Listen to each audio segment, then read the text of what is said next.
বরিশাল, এইদিকে রূপাতলি, আর এইদিকে হয়েছে যাইয়া রতুল্লা বাজার শেরেবাংলা হাসপাতালের দিক যাওয়া যায়।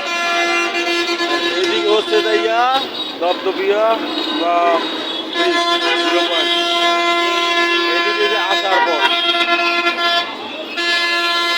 এইখানে প্রচুর মানুষের রাস্তা পারাপারের অনেক সমস্যা।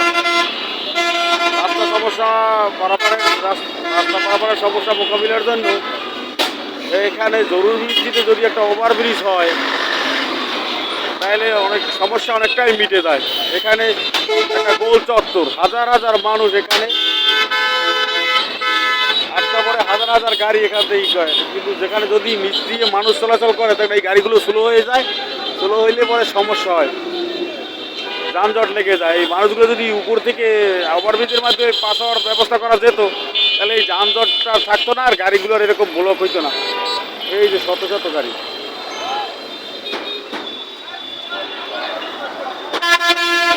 অনেক বড় যানজট, অনেক বড়, যতদূর চোখ যায় যানজট। কেউ যানজটের অভাব নেই, শত শত গাড়ি, শত শত গাড়ি। এইখানে যে আমি যাচ্ছি